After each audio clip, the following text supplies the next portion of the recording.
कक्षा एकादश में कृषि विज्ञान में हम लोग प्राणी या जंतु जगत का वर्गीकरण के बारे में पढ़ रहे हैं। उसमें केंचुए के नर जनन अंग और मादा जनन अंग के बारे में हम लोग पढ़ चुके हैं। आज हम लोग निषेचन तथा कोकून का निर्माण के बारे में पढ़ेंगे। मैथुन क्रिया जो है वो उसके जो मैथुन क्रिया होने के शीघ्र पश्चात ही जो केंचुए का जो क्लाइटेलम ग्रंथि होता है, ये है ना, ये जो क्लाइटेलम ग्रंथि होता है उसके द्वारा एक लसलसा पदार्थ है और जो जिलेटिन का पदार्थ होता है वो जिलेटिन पदार्थ होता है वो वहां पर स्रावित होता है, जो क्लाइटेलम के चारों ओर इस तरह से क्लाइटेलम के चारों ओर एक कला में क्या बना लेता है, पट्टीनुमा संरचना बना लेता है।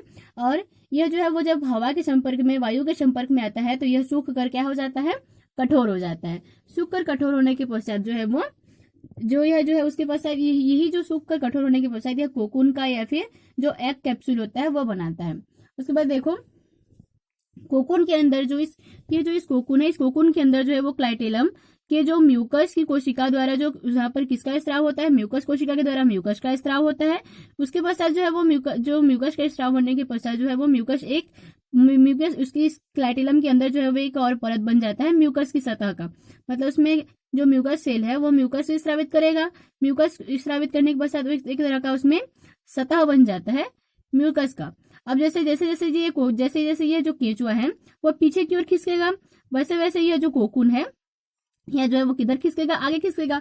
देखो ये जो कोकून है इस तरह से, ये जो कोकून है इस तरह से जैसे जैसे यह केंचुआ जो है वो आगे की ओर खिसकेगा, यह जो पीछे की ओर खिसकेगा, और यह जो कोकून है किसी आगे की ओर खिसकते जाएगा वो। और उसके बाद है आगे सरकते हुए जो कोकून है वो मादा जनन छिद्र में, जो मादा जनन छिद्र है वो मादा जनन छिद्र में जो जहां पर जो मैच्योर जो अंडाणु होते हैं वहां पर जो मैच्योर अंडाणु वहां पे जब रहते हैं तथा जो शुक्र जो स्पर्मेथिका होता है, उस स्पर्मेथिका में पहले से संचित जो शुक्राणु होता है उसमें निकल कर क्या हो जाते हैं, भर जाते हैं। उसके पश्चात वहां पर क्या होता है, पर निषेचन क्रॉस फर्टिलाइजेशन की क्रिया वहां पर होती है।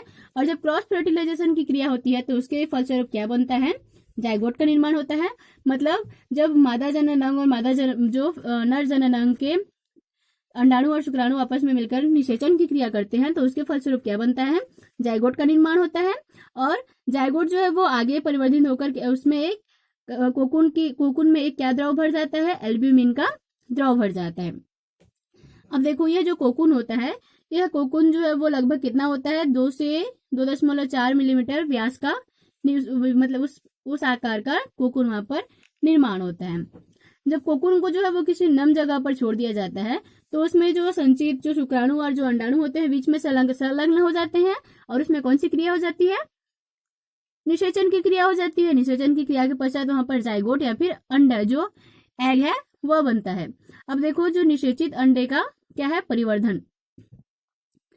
निषेचित अंडों का परिवर्धन, एक कोकून के कितने ही निषेचित अंडे हो, मतलब जो एक कोकून है उसमें बहुत सारे निषेचित अंडे हो सकते हैं, लेकिन केवल एक ही जो निषेचित अंडा होगा वो उससे क्या होगा, भ्रूण विकसित होगा। अन्य बच्चे जो है वो अंडे जाइगोट तथा शुक्राणु एवं जो एल्ब्यूमिन द्रव है उसके भ्रूण के विकास के लिए क्या प्रदान करते हैं, भोजन प्रदान करते हैं। मतलब एक ही निषेचित अंडा जो है वो उससे भ्रूण का विकास होगा और जो बाकी अन्य बचे जो अंडे हैं वो जाइगोट के लिए, मतलब जो अंडे हैं वो जाइगोट और जो शुक्राणु है जो एल्ब्यूमिन द्रव है उसके विकास एवं विकासशील भ्रूण के लिए क्या है, जो वो उसके द्वारा जो भ्रूण का विकास हो रहा है उसके लिए वो क्या प्रदान करेंगे, भोजन प्रदान करेंगे। 2 से 3 सप्ताह के अंदर ही जो है वो भ्रूण का विकास प्रारंभ हो जाता है, विकास जो है वो हो जाता है और केंचुआ जो है वो रेंग कर कोकून से बाहर हो जाता है। जो शिशु केंचुआ होता है परिमाण में बहुत छोटा होता है परंतु उसका संरचना जो है वो वयस्क के समान ही होता है। इसमें जो है वो किसका अभाव होता है, क्लाइटेलम का इसमें अभाव होता है। अब देखते हैं केंचुए का महत्व।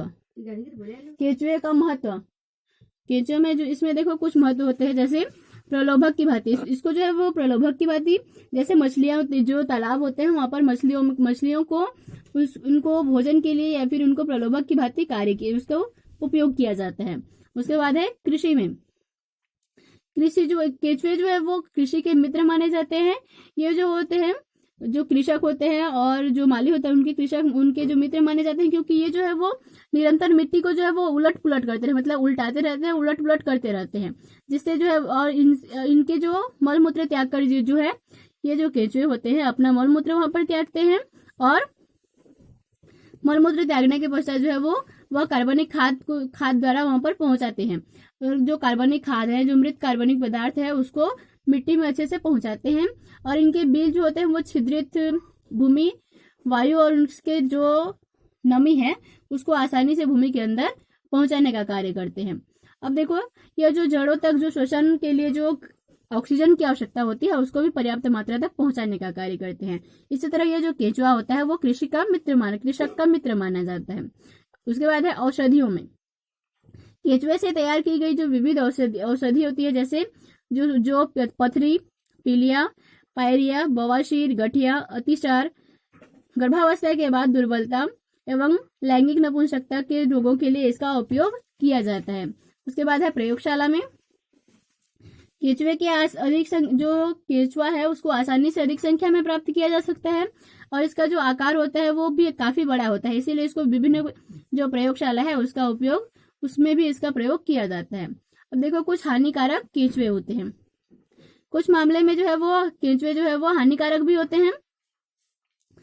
ये कभी कभी जो है वो नवजात व कोमल जो पौधे होते हैं उसको हानि भी पहुंचाते हैं, और जो बिल सिंची हुई भूमि होती है उसको खाइयां या फिर निष्यन के द्वारा जो है वो जल का हानि भी कर देते हैं। इनके द्वारा जो बनाया हुआ जो बिल है उससे जो है वो पानी की हानि भी होती है, और जो ढालू भूमि होने पर इनकी जो इनका जो वर्षा जल होता है उसके साथ जो है वो बहकर चला जाता है, और इससे जो है वो मिट्टी का कटाव जो होने का भी संभावना अधिक होता है। कुछ जो केंचुए होते हैं वो रोगजनक भी होते हैं, रोग भी पैदा करते हैं। इसके बाद है काकरोच, इसके बारे में हम लोग उसके वर्गीकरण, उसकी आकारिकी, उसकी नर जननांग, मादा जननांग के बारे में हम लोग अगले क्लास में पढ़ेंगे।